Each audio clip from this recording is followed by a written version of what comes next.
नमस्कार दोस्तों, पुनः हाजिर हैं आप ही के लोकप्रिय चैनल ओम एस्ट्रो वास्तु में। राजयोग बना हुआ है आपकी कुंडली में। लगन में बहुत अच्छे भाव बैठे हैं, ग्रह बैठे हैं, सब कुछ अच्छा नज़र आ रहा है। अच्छी पढ़ाई कर ली, अच्छा आपको आशीर्वाद मिल गया, लेकिन सब कुछ होने के बावजूद भी फल नहीं मिल रहा। हर बार फेल हो रहे हैं। बड़े एग्ज़ाम के अंदर 1 या 2 नंबरों से दिक्कत आ रही है। मुख्य कारण आपको मैं बताने की कोशिश करता हूँ। चंद्रमा का एक योग बनता है जिसको पुनर्फू योग बोलते हैं, इसको विष योग भी बोलते हैं। ये शनि और चंद्रमा के कारण बनता है। इस योग में आपके सारे सुंदर फल, लगन के हों, भाग्य कुंडली के हों, समाप्त हो जाते हैं। कैसे बनता है बताने की कोशिश करता हूँ, उपाय भी बताऊँगा। पूरा वीडियो देखिएगा। अंत में आप मेरे से कोई सवाल पूछना चाहें, एक प्रश्न, उसका भी उत्तर बता सकते हैं। व्हाट्सएप नंबर दूंगा। शनि और चंद्रमा एक साथ युति बनाए, यानी एक साथ बैठ जाए। शनि और चंद्रमा का स्थान परिवर्तन हो, यानी शनि और चंद्रमा की आपस में नीच राशियां हों और दोनों का स्थान परिवर्तन हो, तो ये भी एक अच्छा फल नहीं देता। शनि और चंद्रमा का परस्पर संबंध हो, यानी एक दूसरे को देख रहे हो। शनि चंद्रमा को और चंद्रमा शनि को दृष्टि कर रहा है, तो ये भी एक फल होता है जो कि विष योग बन जाता है। चंद्रमा के साथ बलवान शनि होना ज़रूरी है, यानी चंद्रमा की ताकत को खराब कर दिया जो बलवान चंद्रमा ने, शनि ने, इस कारण ये बन गया और अच्छे फलों को खराब कर गया। क्या फल होंगे इसके? मानसिक रूप से परेशान, दुखी, आपको बार बार डर लगेगा भूत प्रेत का, कोई आत्माओं का डर लगेगा, भ्रम की स्थिति होगी। आपको लगेगा मैं इतनी मेहनत कर रहा हूँ, पढ़ाई कर रहा हूँ, क्यों फल नहीं मिल रहा। डिप्रेशन में जा सकता है व्यक्ति। ये जिस भाव में भी बनता है उस भाव के फलों को समाप्त कर देता है। अगर ये 5वें हाउस में बन रहा है तो संतान को दोष लग गया। 11वें भाव में लग रहा है तो बहुत अच्छी पढ़ाई करने के बावजूद भी उतनी अच्छी सैलरी नहीं है। जीवन में सफलता कम और संघर्ष ज़्यादा होता है। परिश्रम जो है योग्यता के अनुसार आप कर रहे हैं, आपने खूब परिश्रम किया, योग्यता भी है, अनुभव भी है, लेकिन फल कम है। अध्ययन, प्रतियोगिता में असफलता, कैरियर में बार बार उतार चढ़ाव।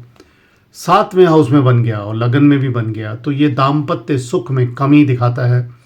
लगन में बन गया तो मन दुखी रहता है, आलस रहता है, डर रहता है, अपमान का भाव बन जाता है।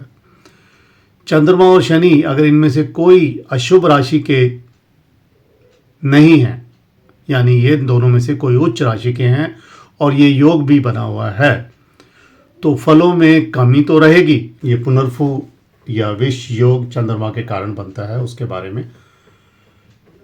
चंद्रमा के और शनि के नक्षत्र भी अगर आपस में एक दूसरे से संबंध रख रहे हैं तो भी ये बन जाता है। शनि नीच राशि का है, चंद्रमा भी नीच राशि का है और दोनों का राशि परिवर्तन है तो भी ये बना हुआ है, नुकसान कर रहा है। और शनि जो होता है वो विलंब का कारण, विनाश का कारण, अवरोध का कारण, रुकावट का कारण बनता है। और अगर ये पावर ज़्यादा है, इसकी डिग्री ज़्यादा है और चंद्रमा की कम है, चंद्रमा अच्छा कारक ग्रह है, शुभ ग्रह बोलते हैं। अब ये शुभ और नीच दोनों ग्रह एक दूसरे के साथ बैठ गए तो बहुत बड़ी परेशानी बनती है। चंद्रमा को भी प्रभावित कर देता है। चंद्रमा के कारण जो हमें अच्छे सुख मिल रहे हैं, अच्छे प्रतिफल मिल रहे हैं, वो भी रुक जाते हैं। बहुत अच्छी कुंडली है, सब कुछ अच्छा है, लेकिन शादी नहीं हो रही, विवाह में देरी हो रही है। 35 साल हो गए, शादी नहीं हो रही। मुख्य कारण पुनर्फू दोष 7वें भाव में या लगन में अगर बना है। विवाह वार्ता चल रही है, बाधा आ गई, कठिनाइयाँ आ रही हैं। लड़की को देख गए 10-10 बार, कोई ना कोई मना कर गए, रुकावट डाल गई। विवाह तय हो गया, तय होने के बाद टूट गया, कोई परेशानी आ गई, ये भी एक बाधा का योग बन गया। विवाह समारोह में बाधा आ गई, बारिश हो गई, तूफान आ गया। वर वधू भी आपस में कई बार बदलाव हो जाता है। वर ने वधू को पसंद किया, वधू ने वर को पसंद किया, उसके बाद दोनों के आपस में कुछ इस तरह के मेल मिलाप हुए कि शादी बनते बनते टूट गई। ये भी एक होता है। वैवाहिक सुखों में भी कमी होती है। अगर 5वें हाउस में है, 2nd हाउस में बन गया, 7वें में बन गया, लगन में बन गया तो संतान प्राप्ति में भी थोड़ी देरी होती है। 12वें में बन गया तो सेक्सुअल जो रिलेशनशिप होते हैं, ये सैया सुख का भाव होता है, वहाँ दिक्कत आ गई, कोई ना कोई एक्स्ट्रा मैरिटल रिलेशनशिप के कारण या और कोई बात होने के कारण। अब आप उपाय जानने की इच्छा रखते हैं तो मैं आपको बता रहा हूँ।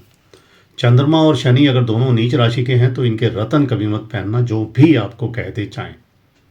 इसके रत्न कभी आप धारण नहीं करने।